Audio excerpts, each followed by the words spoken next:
Oiê, bem-vinda ao Na Leitura.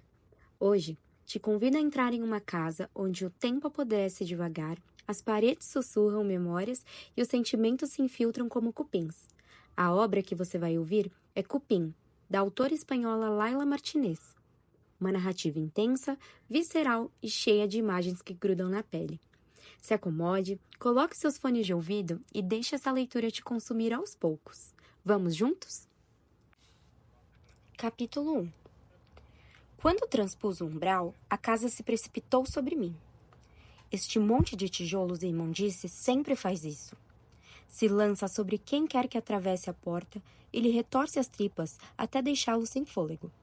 Minha mãe dizia que esta casa faz os dentes das pessoas caírem e seca suas entranhas.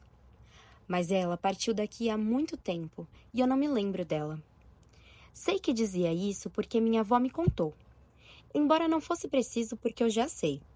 Aqui caem os seus dentes e o seu cabelo e as suas carnes, e se não tomar cuidado, você fica se arrastando de um lado para o outro ou se joga na cama e não se levanta mais.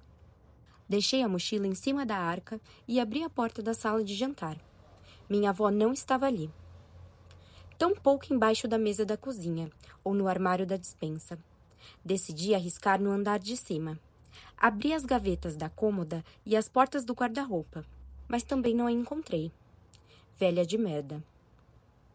Então, vi as pontas de sapato aparecendo por debaixo de uma das camas.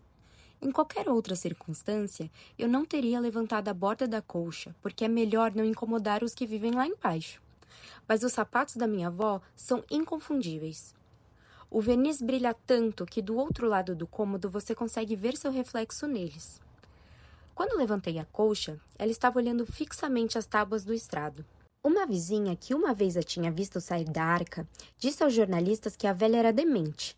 Mas o que saberia aquela mexeriqueira fudida, que andava sempre com o cabelo mais emporcalhado do que a fritadeira de um bar de beira de estrada? Não era demência.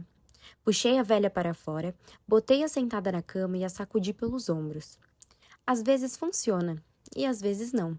Dessa vez, não. Quando não funciona, é melhor esperar que aquilo passe. Arrastei-a até o corredor, abri a porta do sótão, empurrei-a para dentro e tranquei. Nesta casa, todas as portas podem ser fechadas por fora. É uma tradição familiar, como aquelas idiotices que as pessoas fazem no Natal.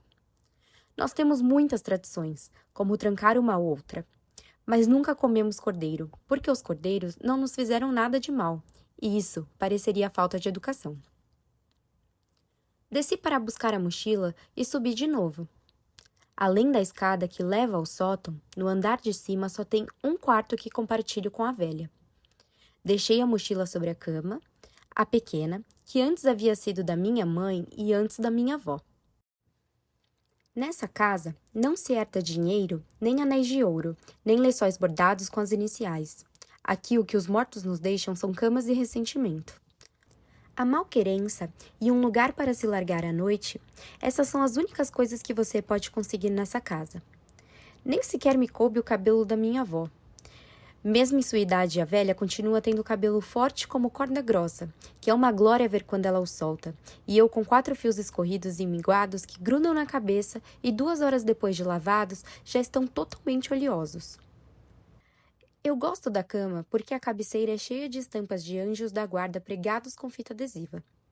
De vez em quando o adesivo cai de velho e apodrecido, mas eu logo o troco por outro pedacinho que corto com os dentes. Minha preferida é uma na qual o anjo vigia 2 meninos prestes a cair em um barranco. Os meninos estão brincando num penhasco e sorriem, com cara de imbecis, como se estivessem no pátio de casa e não na borda de um despenhadeiro. São bem grandinhos, mas ali estão os idiotas na maior despreocupação. Muitas manhãs, eu olho essa estampa assim que acordo para ver se os meninos já caíram. Também tem outra na qual um bebê está prestes a atear fogo na casa. Uma em que os irmãos gêmeos estão tentando meter os dedos numa tomada e outra com uma menina prestes a amputar uma falange da mão com uma faca de cozinha. Todos sorriem como psicopatas, com aquelas bochechas redondas e rosadas. A velha pôs as figuras ali quando minha mãe nasceu para que os anjos a protegessem. E toda noite, antes de dormir, as duas se ajoelhavam ao lado da cama, com as palmas das mãos juntas, e rezavam 4 cantinhos, tem minha cama 4 anjinhos a viagem. Mas depois a velha viu os anjos de verdade. Percebeu que quem tinha desenhado as estampas nunca havia visto um deles na vida, porque nenhum tem aqueles cachinhos louros e aquelas caras formosas. Todos se parecem mais com insetos gigantes, como um louva-a-Deus. E minha avó parou de rezar porque quem ia querer que viessem 4 louva-a-Deus, com suas centenas de olhos e suas bocas de pinça para a cama de sua filha? Agora, rezamos para eles porque temos medo de que pousem no telhado e metam suas antenas e patas compridas pela chaminé.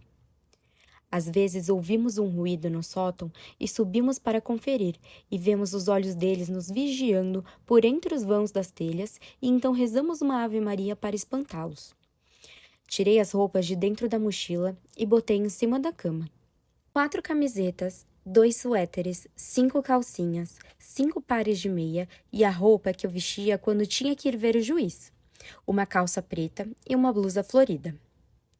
Essa blusa e essa calça eram as mesmas que eu usava para as entrevistas de emprego, porque com elas também queria transmitir que era inocente e boa, portanto estava mais do que disposta a ser explorada de forma selvagem.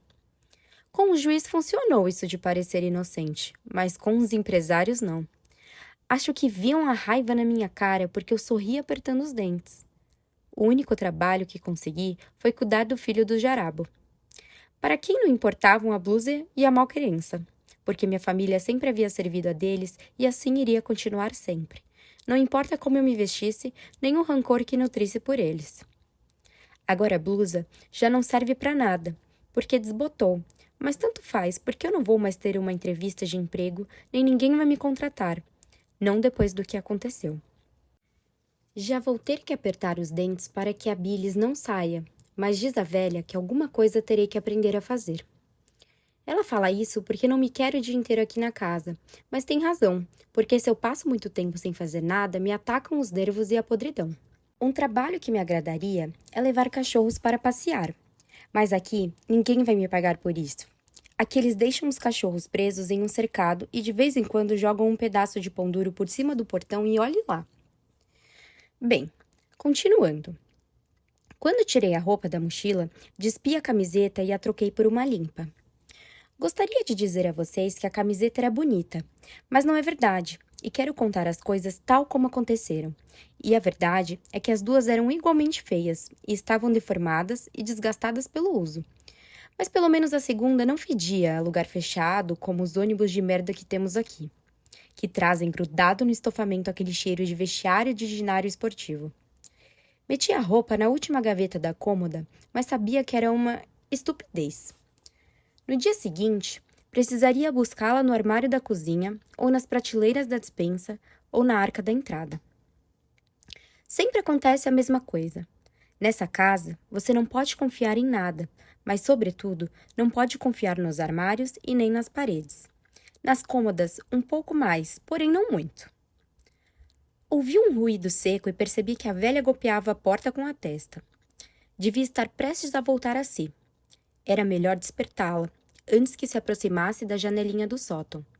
Não seria a primeira vez que caía ou se jogava, o que, no caso, tanto fazia, porque ficaria inválida ou idiota se continuasse com aquilo. Retornei ao sótão e abri a porta. Dessa vez, sacudi a velha com mais força até que ela voltou totalmente a si e disse: "Ai, filha, não ouvi você entrar." Respondi que fazia meia hora que eu tinha chegado, mas que ela estivera desatinada esse tempo todo. "Quando os santos levam a gente, levam mesmo", me disse ela, e a vi sair do aposento e descer as escadas. Os degraus rangeram como se estivessem prestes a rachar, embora a velha não chegue nem aos 50 quilos. Você olha para ela e é tudo pelanca, tudo penduricalho, sem carne dentro. Já quando eu desci, não fizeram ruído. Nos degraus também não se pode confiar. A velha dava voltas pela cozinha de um lado para o outro, atarefada. Eram quase 2 da tarde, mas eu não tinha fome, porque nessa época eu não tinha fome nunca. Minha única sensação na barriga era de um fastio como de cachorro doente. Ela botou 2 pratos fundos em cima da mesa e trouxe a panela. Não foi preciso perguntar o que havia para comer, porque nessa casa sempre comemos a mesma coisa. Me acostumei porque é assim desde que eu me lembro, mas as pessoas acham estranho quando eu conto. A velha põe no fogo uma panela com água e vai jogando o que tiver, que em geral é o que colhe na horta ou que encontra no monte. Às vezes também um punhado de grão de bico ou de feijão que compra dos caminhões que vêm vender no povoado. A panela ferve durante horas, e depois um pouco a cada dia, e a velha vai jogando coisas segundo lhe parece à medida que vamos comendo. Ela vai acrescentando a água e jogando mais coisas, e quando aquilo ameaça ficar rançoso, ela lava a panela e começa de novo. Minha mãe odiava essa comida, mas não importa, porque eu já falei que minha mãe foi embora há muito tempo. Eu também não gosto, mas não digo nada porque não tenho ânimo nem pendor para cozinhar outra coisa. Joguei vários pedaços de pão no ensopado, como sempre faço, e esperei até ficarem encharcados.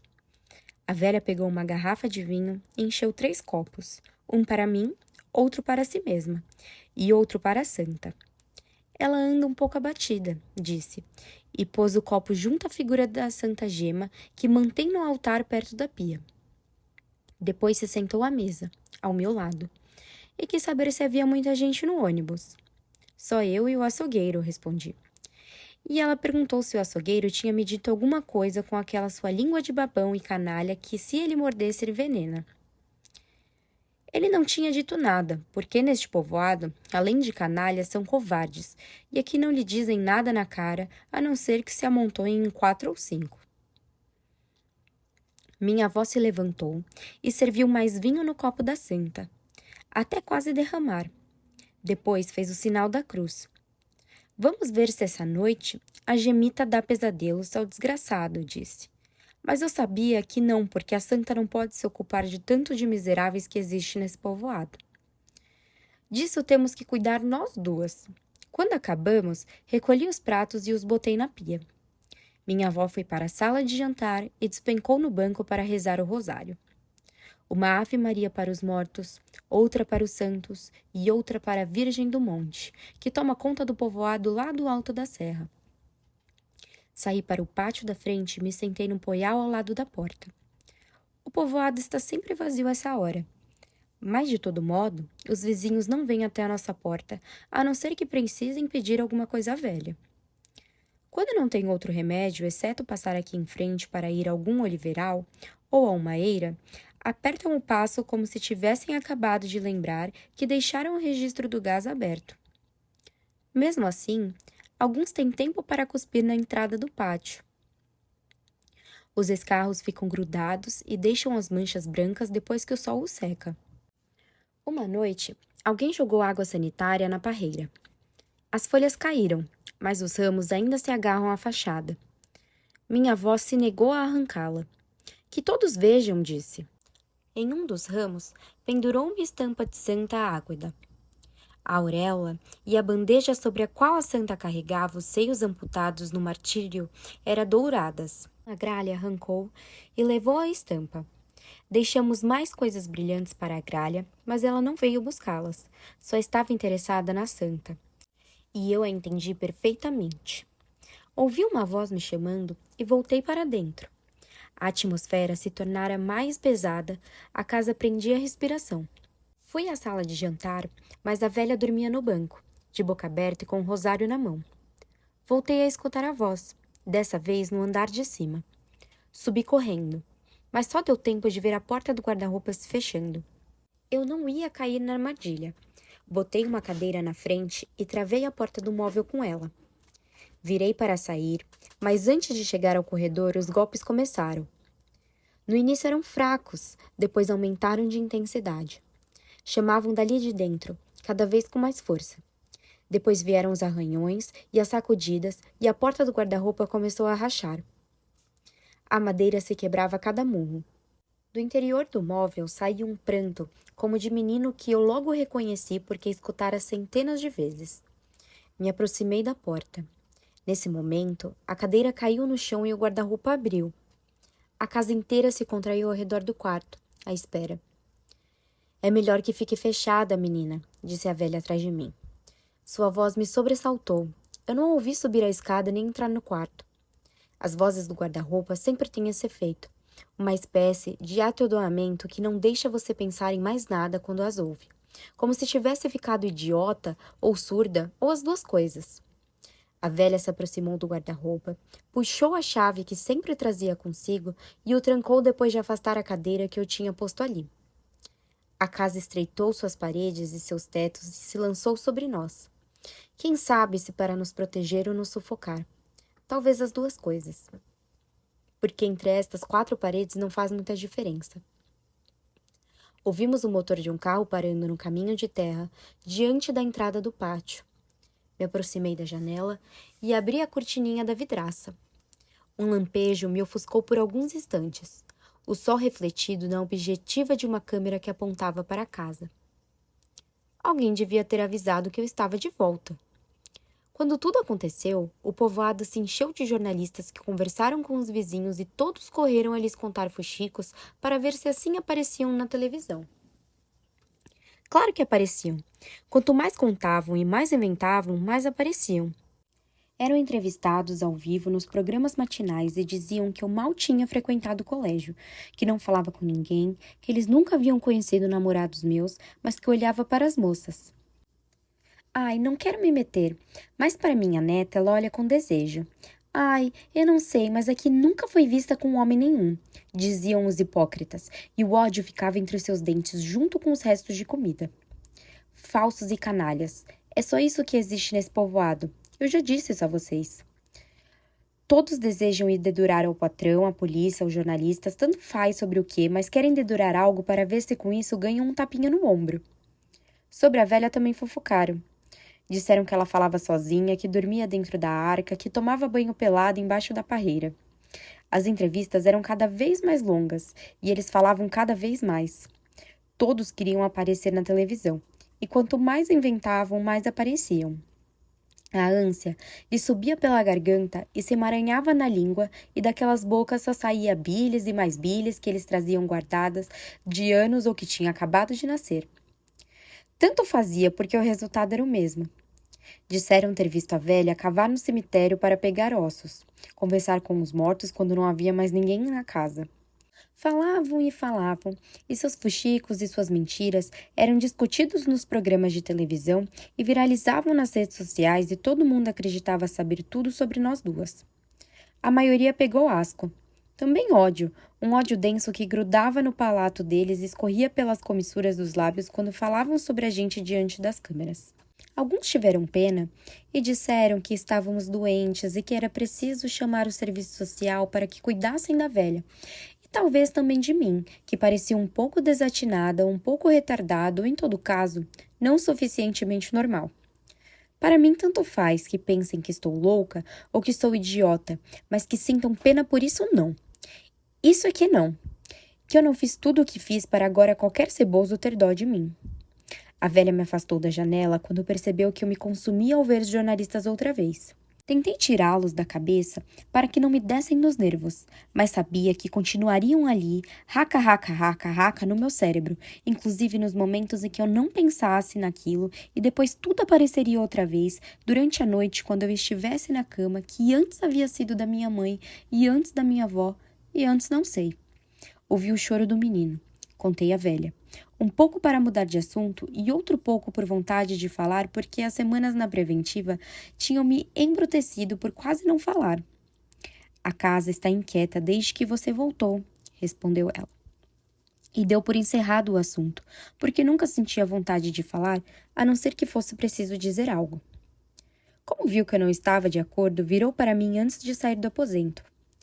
Você já sabe que há 2 maneiras de acalmá-lo, disse. Rezar aos santos ou dar o que ele quer. Desceu pesadamente a escada e fiquei de novo sozinha com o guarda-roupa. Estava ansioso e faminto. Eu podia notar.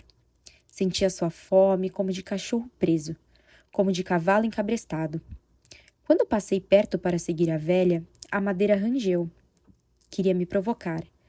Aquele astucioso, mas esses truques eu já conhecia. Na cozinha, a velha tinha acendido o lume para lhe pedir algo. Alimentava o fogo com mato seco e ramos de pinheiro e papéis velhos. Tudo em pedacinhos pequenos para que o fogo não ficasse ganancioso. Olhava e eu sussurrava as coisas. As rezas caíam dos dentes sem que eu chegasse a ouvi-las, mas sabia que ela pedia a Santa Bárbara decapitada pelo pai no alto de uma montanha, a Santa Cecília banhada em água fervendo, a Santa Maria Gorete assassinada, quando tentavam violá-la, a todas as santinhas mortas pelas mãos de homens enfurecidos. Quando saiu do transe, a velha me entregou uma estampa. Dê isto ao jornalista daí de fora, disse, e cantou ao fogo para que este adormecesse enquanto ela separava as brasas. Era uma imagem do arcanjo São Gabriel, com a armadura dourada e as asas abertas.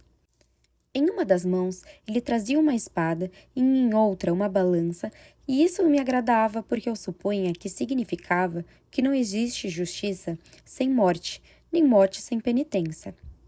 O que não me agradava é que também fosse bonito e não um louva-a-Deus, uma traça, um gafanhoto, porque isso significava que aquele pintor tão pouco tinha visto um anjo. Todos os pintores de estampas são uns farsantes, e tanta mentira já me cansa. Não quero que me filmem, reclamei, mas a velha me ignorou, como ignora todas as minhas queixas. Atravessei o corredor e abri a porta da frente. A casa estremeceu. Não sei se de prazer ou de repulsa, mas não importa, porque aqui há pouca diferença nisso. Não reconheci o jornalista. Todos parecem iguais. A mesma barba, o mesmo corte de cabelo, o mesmo tom de voz, tanto de quem me acusa quanto de quem não para de me acusar.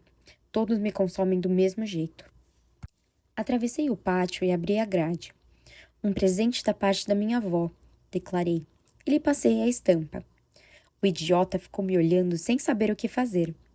Acho que eles tinham ficado com medo de nós depois de tantas histórias que ouviram. Mas eu achava isso bom, porque é sempre melhor que, em vez de pena, tenham medo de você. Seu colega era mais esperto. Ligou a câmera quando abriu o portão.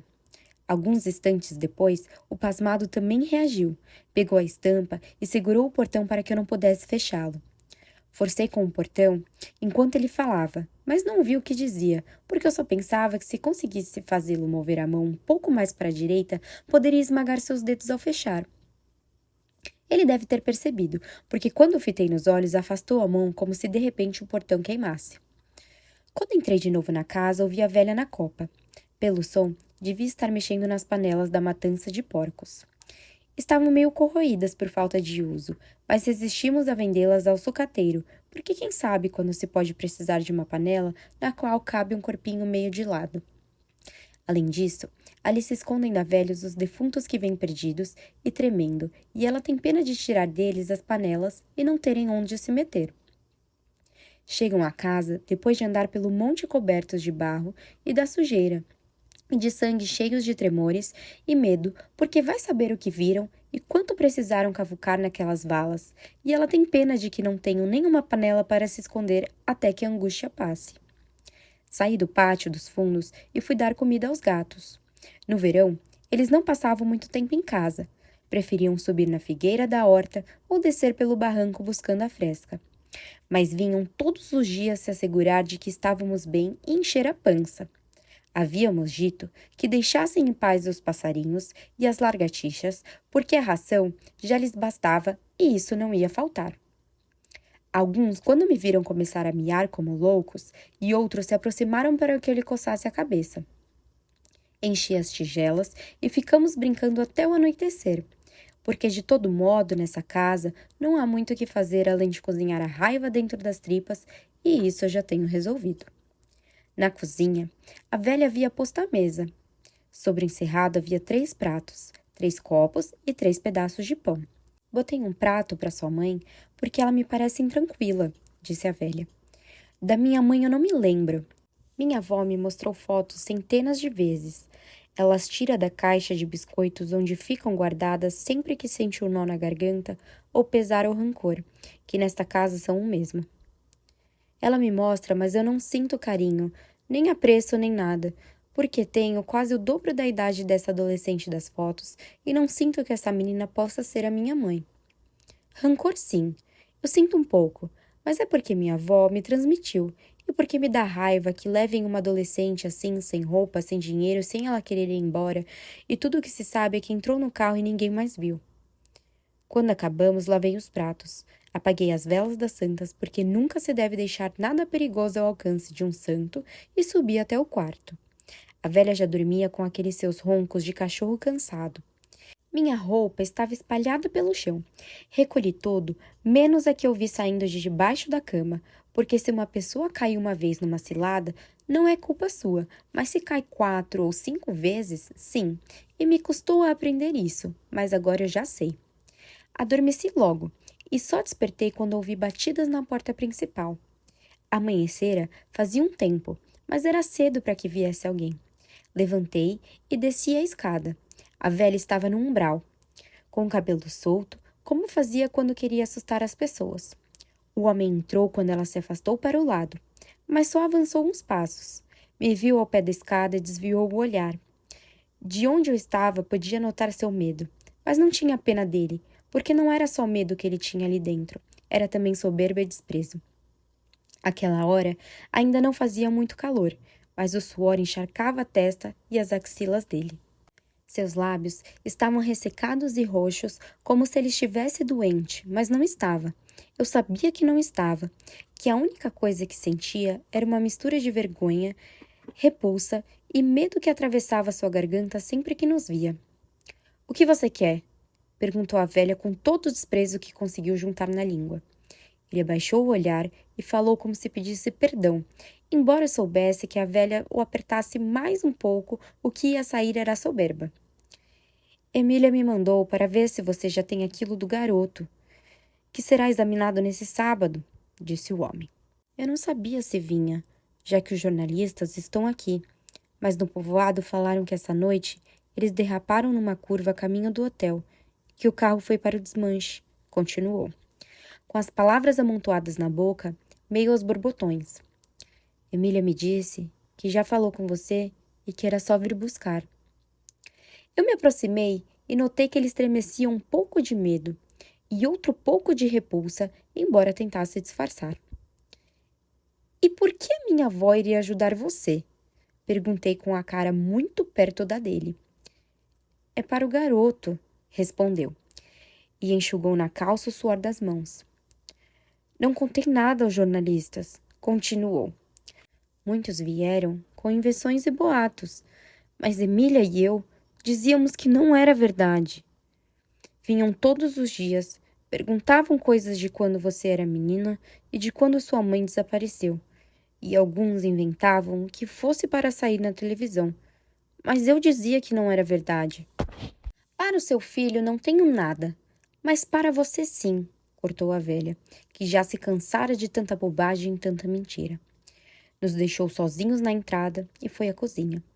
O homem ergueu a vista e me fitou nos olhos. A soberba já lhe subia, mas se notava que ele ainda não queria exibi-la. O cheiro de suor de suas axilas se misturava à atmosfera densa da casa. A velha voltou e estendeu uma foto.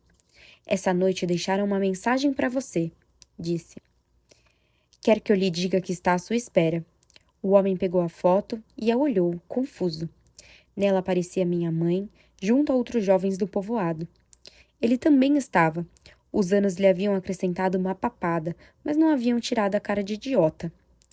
"Não sei do que você está falando", disse com orgulho que lhe restava enquanto devolvia a foto.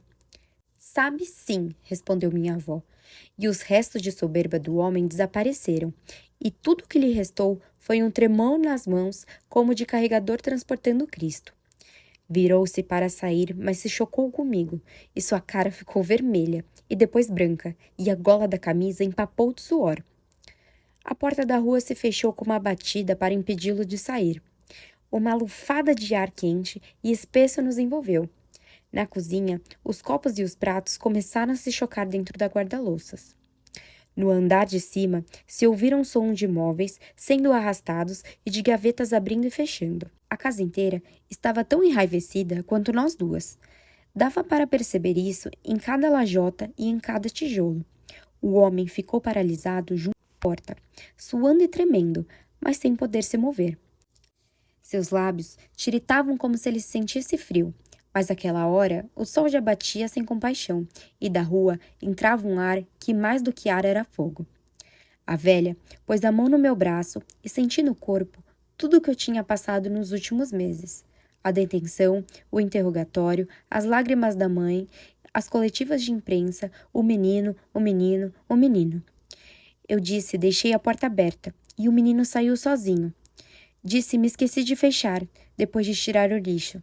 Disse, vinha trabalhando havia mais de 12 horas. Disse, foi só um instante de descuido, mas quando me dei conta ele tinha sumido.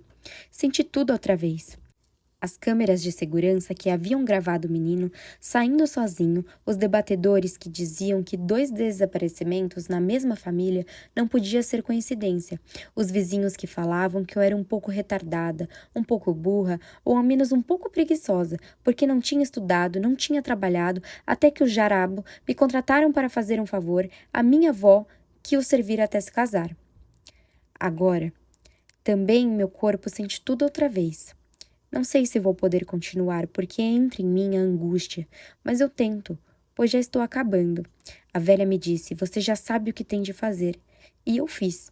Peguei pelo braço o homem que continuava paralisado, como se estivesse vendo um fantasma. E talvez fosse verdade que o visse, ou talvez visse algo pior, porque há muitas coisas piores do que os mortos que aparecem. No andar de cima, os golpes eram cada vez mais fortes, mas pararam assim que botei o pé na escada. Puxei o homem para cima e entramos no quarto. A barra da colcha se moveu de leve quando o salto de uma bota desapareceu embaixo dela. A porta do guarda-roupa estava aberta. De dentro saía um ar frio e úmido, como névoa, de barranco ou vapor de cisterna. O homem começou a caminhar até a porta do móvel, atraído por um murmúrio que eu não ouvia, mas sabia que estava ali porque podia senti-lo como a gente sente as trevas ou as tormentas, como o canto de cigarra, mas no fundo dos ossos. Quando ele submergiu nas sombras, eu fechei a porta. Fim do primeiro capítulo. Se inscreva no canal e ative as notificações para você não perder os próximos capítulos da obra. Beijos!